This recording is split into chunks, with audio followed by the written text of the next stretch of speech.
I believe the Up movie is literally Carl's last moments on Earth. He's dreaming.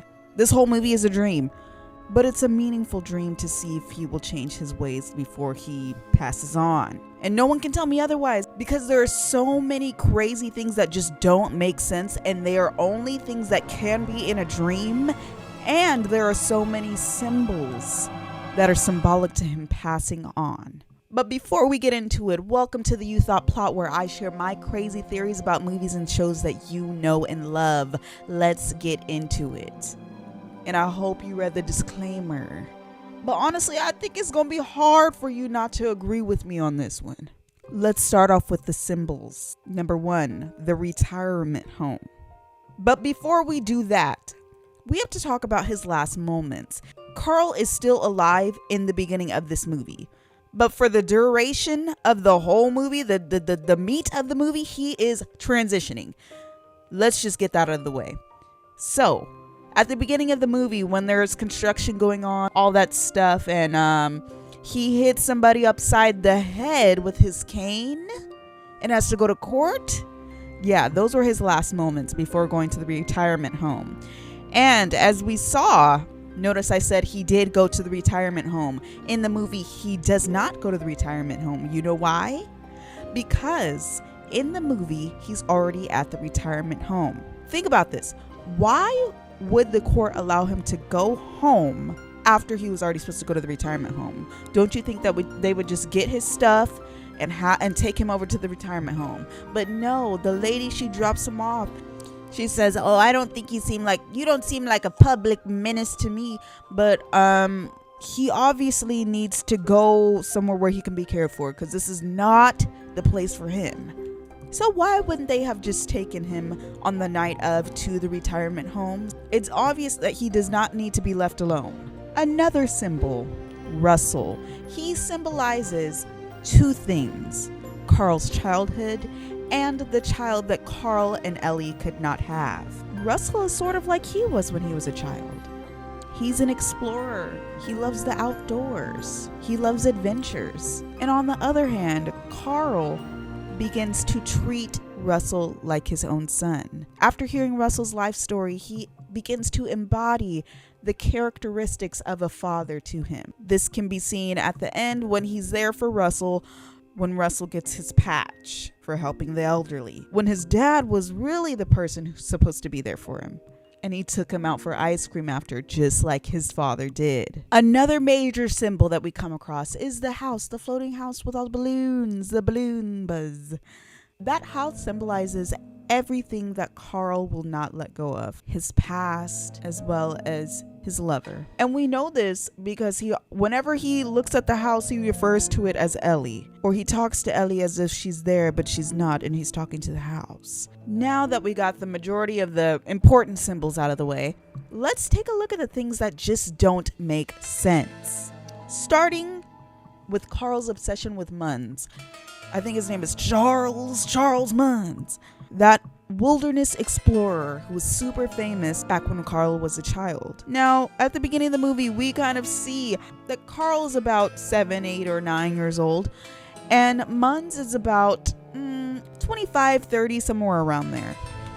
But what doesn't make sense is that when Carl finally meets him, quote unquote, they look around the same age. Let's do some calculations. This movie came out in 2009, right? And if you look at this magazine with Munns on it, it says 1933. 1933, Munns is about 25, 30 years old, 2009. Munns is literally over 100 years old and doing all these tricks, and he's shooting a gun. He's doing all these things. He's acting like he is in his 20s, just like when Carl was young. He's doing all these flips and tricks, hanging from buildings, climbing up ropes and climbing up ladders. Bro, you're like 109 years old. And Carl, on the other hand, is doing the same crazy stuff. Like, even though Carl is like 78, he should not be able to be doing the stuff that he's doing. Just look, they're having a whole battle. At their old age, they would have been fell off. I hate to say it, but it's true. It doesn't make sense. Now that we've gotten that out of the way, let's go back to the beginning. the house and balloons. It doesn't make sense. Look at how many balloons are there. Do you really think that many balloons would be able to carry the whole weight of a house, along with items in the house, along with a person in the house, and then Russell that magically appears, which also doesn't make sense. We'll talk about that too. But I did some research, y'all. I did some research. First of all, those balloons cannot hold that much weight, and as they go into the air, they begin to pop.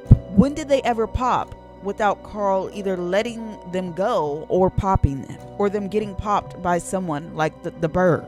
Not only that, the balloons endure crazy weather like a rainstorm. And if y'all look, there's only about 20,000 balloons on screen. Like that doesn't, it just can't work. And I did some research. Apparently Pixar animators used about 20,622 balloons in the shot where the house was first lifting off.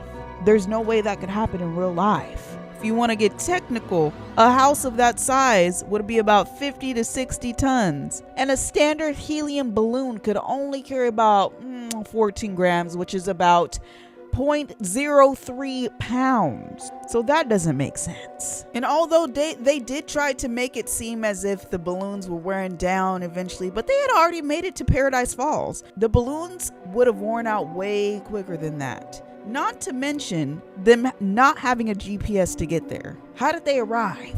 Russell dropped his GPS. How did they just magically get there? It doesn't make sense.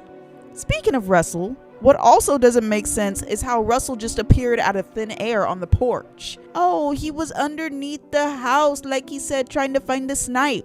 But this little boy couldn't even climb up a water hose to get back up to the house. So how could he hold on that long? Make it make sense. It doesn't. Now, I truly believe that this whole dream that Carl had was for him to change his ways before he passed on. Did he eventually change his ways? Yes, which is amazing. I honestly feel like this whole dream so that Carl could experience the things that he missed out on in life. Ellie and Carl could not go to Paradise Falls when they were together because of life's problems, things that were thrown at them, unnecessary bills, and what have you. But I saved this symbol for last because it's one of the most important ones, the life recap. Some studies say that, when people are about to pass on, there's like a little recap of their life and all of these amazing things that happen to them, important things, right? Do you guys remember the end of the movie? He's looking at the scrapbook. I honestly think that was the recap. I honestly think that was the last time that he was going to be able to think about those things that happened to him, all of the wonderful moments with Ellie, so on and so forth. He's changed his ways. He's a better person now. And now with his different outlook on life, he can move on from the past and finally be at peace.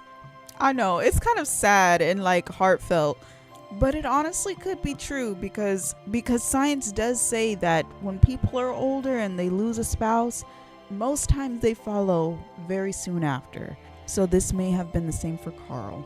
But hey, it's just a theory. Let me know what you think in the comments. And go ahead and subscribe if you enjoyed this theory and it made sense to you. I will see you guys in the next theory.